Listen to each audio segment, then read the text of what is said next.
બોલો હરિ કૃષ્ણ મહારાજની. પરમપિતા પરમાત્મા ભગવાન શ્રી સ્વામિનારાયણ તથા ભગવાન શ્રી સ્વામિનારાયણના પનોતા પુત્ર દક્ષિણ દેશના પીઠાધિપતિ પરમ પૂજ્ય ધર્મ ધુરંધર સનાતન 1008 આચાર્ય શ્રી અજેન્દ્ર પ્રસાદજી મહારાજ તથા યુવાનોના કર્ણધાર આપણા બધાના એક પ્રિય પાત્ર એવા ભાવિ આચાર્ય શ્રી નૃગેન્દ્ર પ્રસાદજી મહારાજ તથા મારા શ્રદ્ધાનું કેન્દ્ર એવા પૂજ્યપાદ શ્રી મારા ગુરુ તથા પૂજ્યપાદ શ્રી કોઠારી સ્વામી, પૂજ્યપાદ શ્રી આનંદ સ્વામી, મારા જ્યેષ્ઠ અનુબંધુ પૂજ્ય વ્યાપક સ્વામી, પૂજ્ય પ્રેમ સ્વામી તથા પૂજ્ય ઘનશ્યામ સ્વામી તથા દેશ દેશાંતરથી પધારેલા ભક્તજનો,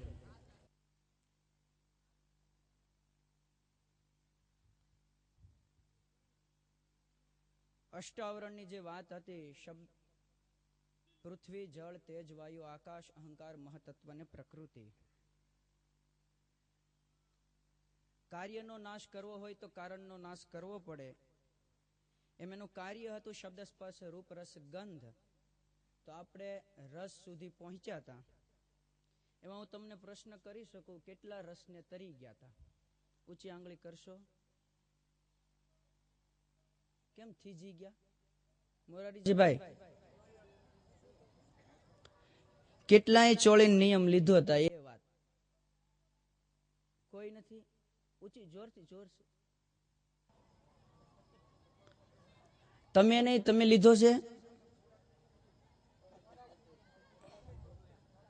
થોડાડી પૂરતું નથી, આ શિબિર પૂરતું એટલા જ હતા. ખરેખર ભક્તજનોએ જીતા વગર છૂટકો છે જ નહીં. તમે આગળ વિવરણ થશે તે તમને સ્પષ્ટ ખ્યાલ આવી જશે કે રસના ઉપર કાબુ ન હોય તો કામ ઉપર કાબુ આવશે જ નહીં.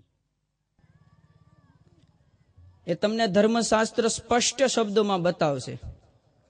અને ભગવાન સ્વામિનારાયણ કહે કે જ્યારે જ્યારે મનુષ્યને જ્યારે મનુષ્યને માનવનો દેહ મળે છે ત્યારે જરૂર ભગવાન કા ભગવાનના સંત વિચરણ કરતા હોય છે. શ્રીજી મહારાજ ખુદ બતાવે. ત્યારે જો એ જીવાત્માને ભગવાન અને સંતની ઓળખાણ થાય તો ભગવાનનો ભક્ત થાય, અને ભગવાનનો ભક્ત થયા પછી એને પંચ વિષયમાં પ્રીતિ રાખવી ઘટે નહીં. પાછા શબ્દને વિચારજો. ભગવાનનો ભક્ત થયા પછી એને પંચ વિષયમાં વૃત્તિ રાખવી ઘટે નહીં. હવે કેટલાને ચોળીને નિયમ લેવું છે? કોઈ વધે એમ છે? હિંમત ભગત, અમરસિંહભાઈ, મોટા મોટા પહેલા કન્ડિશન પહેલા આવશે. સંતના વચનમાં વિશ્વાસ, બીજી તો વાત પછી. રસિકભાઈ, એન્જિન પાટા ઉપરથી ઉતરી જાય અને ડબ્બા પાટા ઉપર ચડી જાય તો પછી એ ડબ્બા જવાના ક્યાં? એમ હું એન્જિનને પકડું છું. મિષ્ટાન તૈયાર થઈ જાય, લોહીના રિપોર્ટમાં ડાયાબિટીસ આવી જાય તો મિષ્ટાનનું કરવાનું શું? કેટલા ફરથી હિંમત ભગત, ટટાર, અમરસિંહભાઈ, બસ એટલા જ. કઠણ છે હો, કઠણ. રસ ત્યાગ કરવો. મહારાજ કે જ્યાં સુધી વિષયમાં ટાઢું થાય છે ત્યાં સુધી ભગવાનનું સુખ ક્યારેય પણ પ્રાપ્ત નહીં કરી શકે. અને છે જે છે કે અમેરિકામાં તમારે સિટીઝન થવું હોય તો એક કાયદો છે કે કોઈ પ્રકારનો વ્યસની ન હોય, વ્યભિચારી ન હોય, ક્યારેય જેલમાં ન ગયો હોય, ખૂની ન હોય, એ જ અમેરિકાનો સિટીઝન થઈ શકે. તો તમારે અક્ષરધામનું સિટીઝન થવું હશે તો મેળવીને ખાવું પડશે. કેટલાને અક્ષરધામમાં જવું છે?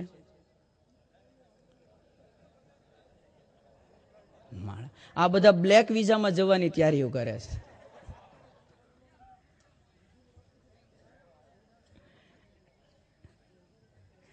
બ્લેક વિઝામાં ન જઈ શકો. ગુણાતીતાનંદ સ્વામી, આ જીવનો સ્વભાવ જો. ગુણાતીતાનંદ સ્વામી એક ભક્તોને સત્સંગ કરાવતા હતા. એ ભક્તોએ કીધું, સ્વામી બધા ધામની વાતો કરો.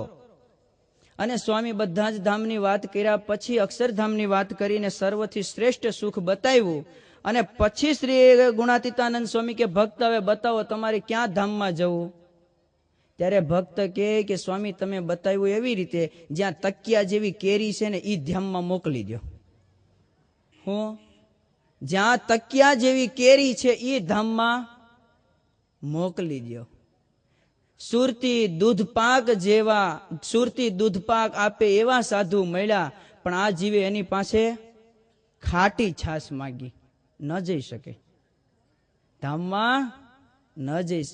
અરે શ્રીમદ ભાગવત નો ઇતિહાસ બતાવે કે જયારે પ્રહલાદને ભગવાન લેવા આવ્યા ત્યારે પ્રહલાદને કીધું કે હાલ મારા ધામમાં. ત્યારે પ્રહલાદ કે એકો એતાન વિહાય કૃપણાન એકો વિમુમુક્ષવ, કે આ બધાનો ત્યાગ કરીને હું એકલો ધામમાં આવવા માંગતો નથી.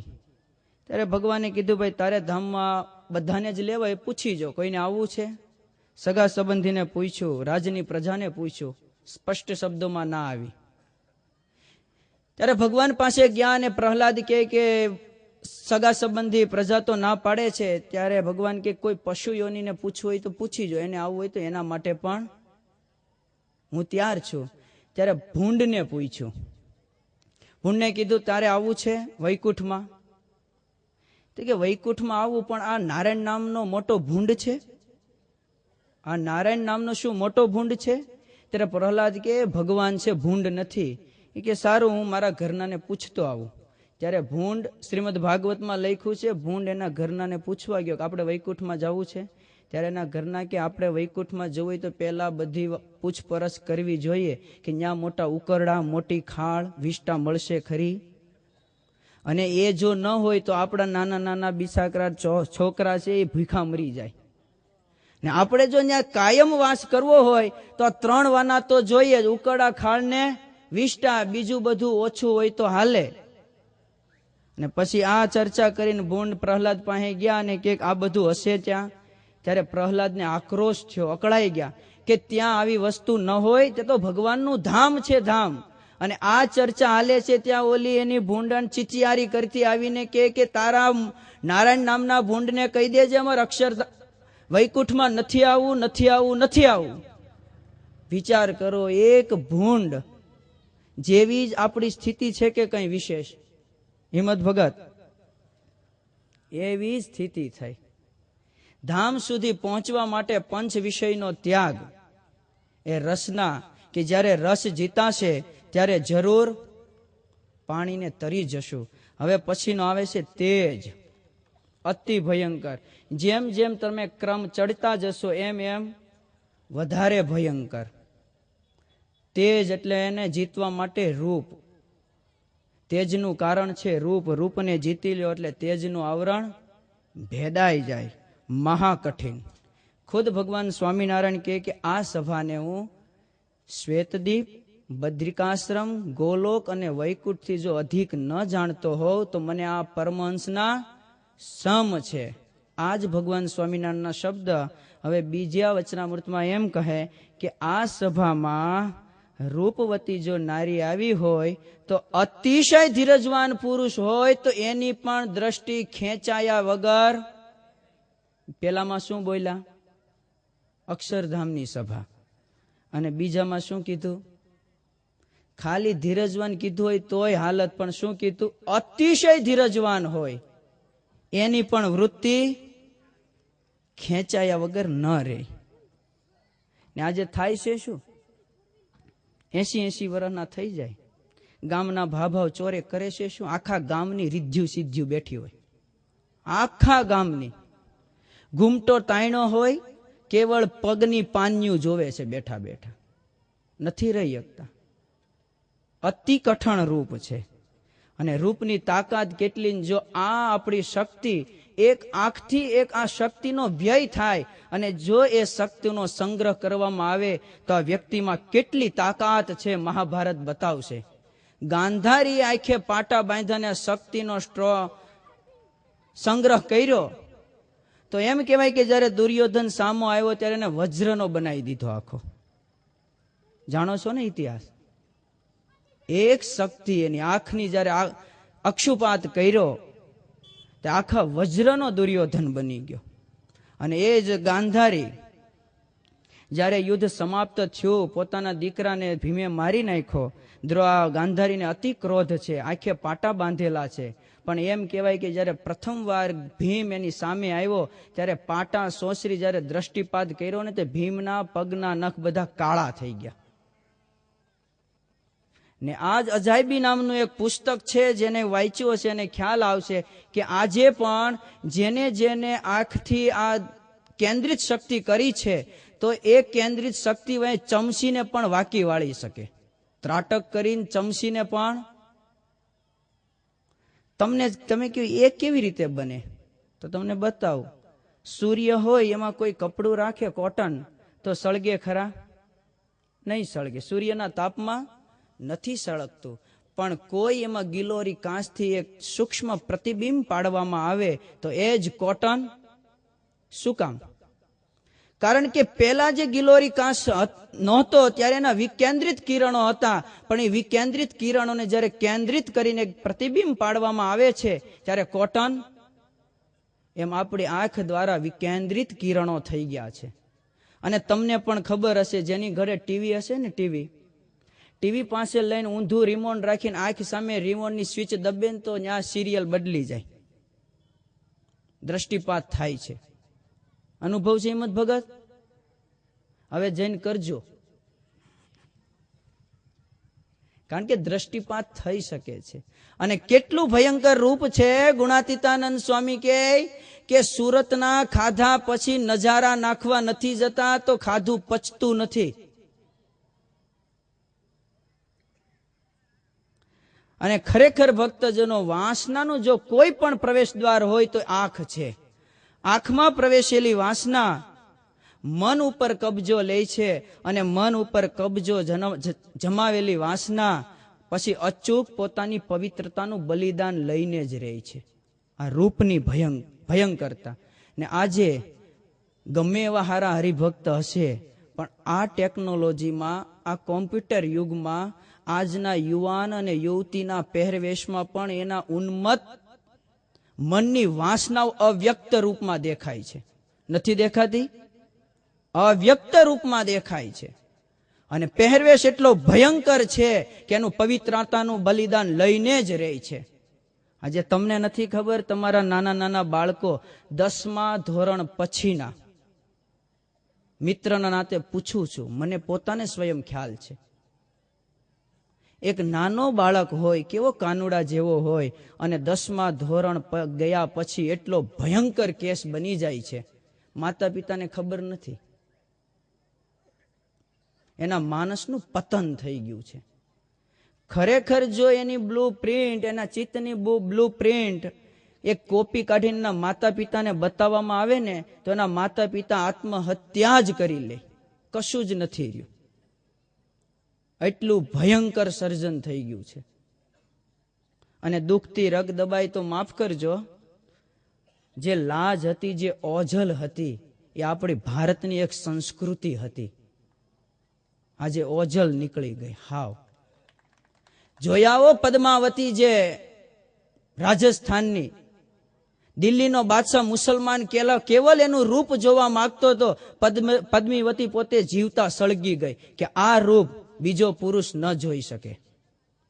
આજે શું થયું? ભાવિ માં બનવાની એ જીન્સના પેટ પડે, થુ એ પહેરે. જેના ઉપર એક ભાવિ માં બનવાનું પાત્ર છે એ માં. ડોંગરેજી મહારાજ ભુજમાં જઈ, જો ભાઈ કઠણ ને તો માફ કરજો, કઠણ પડતું હોય તો, પણ હકીકતમાં છે આજના સપૂત સંતાનો માં સંસ્કૃતિની પોતાની માં સાથે આબરૂ લૂંટી રહ્યા છે. કારણ કે આપણી સંસ્કૃતિ છે, અને એ સંસ્કૃતિ ને આજ ખુલ્લે આમ આબરૂ લૂંટી રહ્યા, ખુલ્લે આમ. ડોંગરેજી મહારાજ જઈ રહ્યા હતા, ભુજમાં કાંક પ્રસંગ હશે એનો, ગાડી ફ્લેટ ગાડી હતી અને જઈ રહ્યા હતા. એમાં વચમાં કૂતરું પડ્યું. એ પોતે ભુજની ધરતીને નિહાળી રહ્યા હતા. વચમાં કૂતરું પડ્યું એટલે હોર્ન માર્યો. ડ્રાઈવરે હોર્ન માર્યો, ડોંગરેજી મહારાજનું ધ્યાન નથી, એનું આમ વગડામાં એક અબળા કામ કરી રહી હતી ઉઘાડા માથે, અને જ્યાં હોર્ન માર્યો તે એ નારીએ તરત જ માથા ઉપર ઘૂમટો તાણી લીધો. અને એ જ વખતે ડોંગરેજી મહારાજના મોઢામાંથી શબ્દ નીકળ્યા, યદા યદા હિ ધર્મસ્ય ગ્લાનિર્ભવતિ ભારત અભ્યુત્થાનમ અધર્મસ્ય આત્માનમ સૃજામ્યઃ.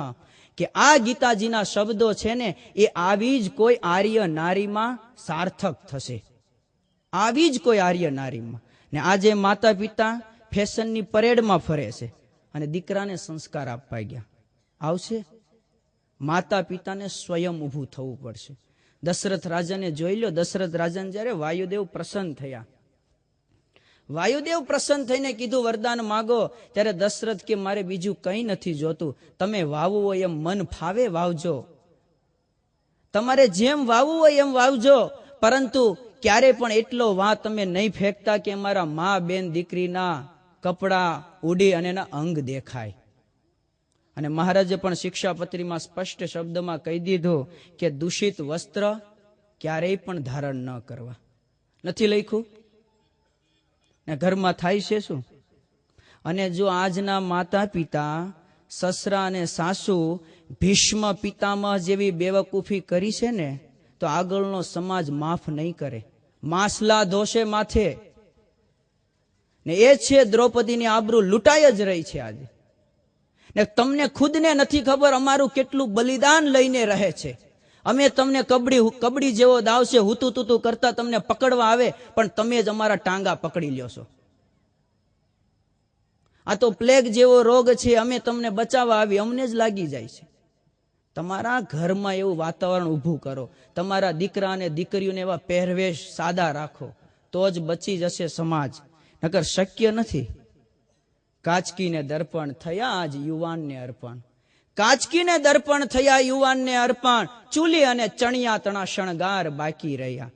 યુવાનની ચાલ લચકાણી, શિર પર વાળના પટિયા, નાજુક પગે હવે ઝાંઝર તણા ઝણકાર બાકી રહ્યા.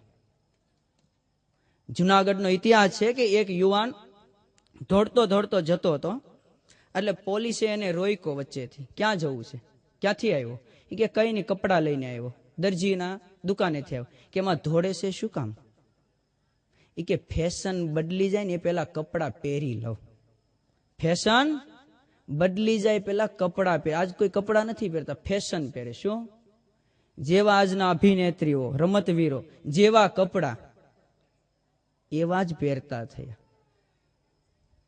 અને ખરેખર એક વાત એક ગજબની છે, તમને પણ વિચાર કરતા મૂકી દે એવું છે કે આજની આર્ય નારી એક જ પતિને બંધાઈ રહેવા ઈચ્છે છે કે નહીં?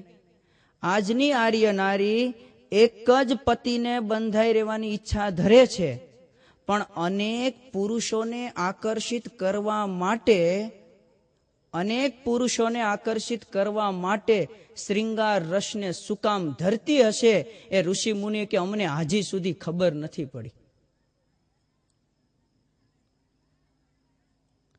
અને આ ભયંકર છે, એ જ રૂપમાં ભયંકરતા છે. બંગાળ દેશનો એક ઇતિહાસ છે કે એક મદારી પોતાના બ્રહ્મચર્ય સિદ્ધ કર્યું, અને બ્રહ્મચર્યના પ્રતાપેથી એને એક દેવી નાગ અને નાગણનું જોડલું પકડી લીધું. બ્રહ્મચર્યના પ્રતાપથી બ્રહ્મચર્ય કટર પાડ્યું અને એક દેવી નાગ અને નાગણનું જોડલું પકડી લીધું, અને એનો ઝેર કાઢ્યા વગરનો નચાવતો. અને બધે ગામમાં પણ શહેરમાં પણ વાત પસરી કે આ દેવી નાગ અને નાગણ છે, અને ઝેર કાઢ્યા વગર આ મદારી નચાવે છે. એટલે રાજાએ આમંત્રણ દીધું કે અમારા ચોગાનના રાજ્ય ચોગાનમાં તમે નાટક ભજવવા આ નાગ અને નાગણીને તમે નચાવો. અને આમંત્રણને માન આપીને આ ગયો. બ્રહ્મચર્યનું તેજ છે, નાગ અને નાગણને નચાવી રહ્યો છે, પણ બ્રહ્મચર્યના તેજથી એનું સ્વરૂપ અતિશય પ્રકાશમાન હતું. તે રાજાની રાણી એના પર મોહિત થઈ.